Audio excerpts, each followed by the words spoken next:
It's not going yet. Morning, Facebook. Hi, this is Debra Cox, Mitchell County 4-H Extension Educator, and today we're going to learn all about sugar.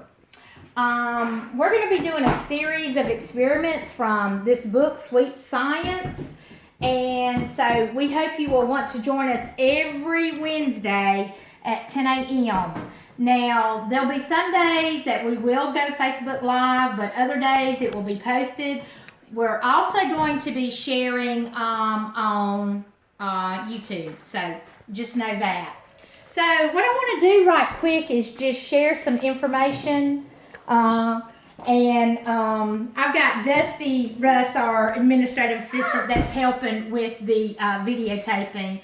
But what I want you to know is on sugar, it's otherwise known as glucose. And it's been around for a long, long time. And where glucose comes in is from the use of energy from sunlight. And the plants produce glucose from carbon dioxide and water. This process is called photosynthesis. And when you eat plants, the stored glucose goes into you. So that's one thing I wanted to share.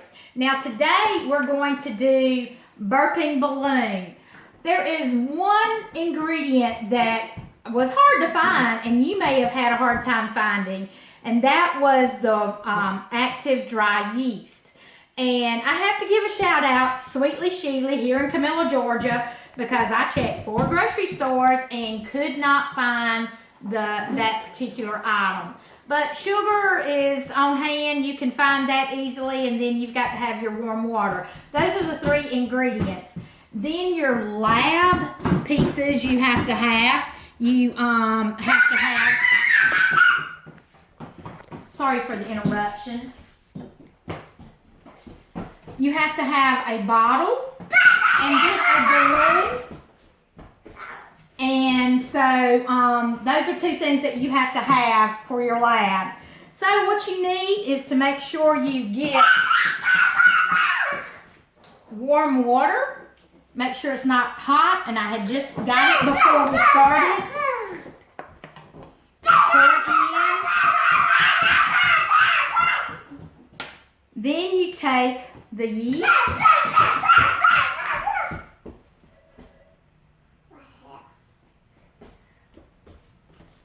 You take the yeast, sorry about all the noise in the background, and you take a teaspoon of the dry yeast and pour it in the bottle, and you shake it a little bit until it's dissolved. And then you take the same amount of sugar, a teaspoon, and pour it in your bottle. And then you stir it around until it's dissolved. And then you take your balloon. You might want to blow it up a little bit so it's a little bit stretchy. And then you take it and you put it on the mouth of the bottle. And it will begin blowing up. Now let's see where my other bottle is.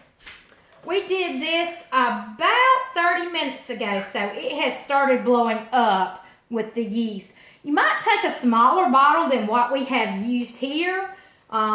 These are 1 liter bottles. You might use a water bottle, but this is a burping balloon. And I do want to share with you a little bit more information about the burping balloon. Yeast is a tiny living organism called a fungus. Each yeast organism has only 1 cell. Like all living things, yeast cells need energy to grow, to live. Just like yeast cells get energy from carbohydrates, which is the sugar. When you mix the dry yeast with sugar and warm water, it quickly eats the mixture and starts to grow and grow and grow. Therefore, it's blowing up the balloon. It burps out a gas called carbon dioxide, which is CO2, and this gas is what makes it rise, and it's what inflates the balloon. So, quick little experiment using sugar. I hope you have enjoyed it. These sessions won't be long. They'll be short because, we know you've got other things that you want to do today, but come back and enjoy us and come back and be a part of Sweet Science Wednesday next week. I'm not sure if it's going to be live. We're going to try to do as many live Facebook feeds as not. If you know somebody that's not on Facebook that wants to see this experiment, tell them to go to YouTube, to Debra Cox, DebraCox. I have a YouTube page, and I will share that link on our Facebook video if you want to share it, or if you want to call our office at 336-2066, then we can share the YouTube page and the information to be able to watch it. So thank you. We hope you have enjoyed, and come back and see us next week. Thanks.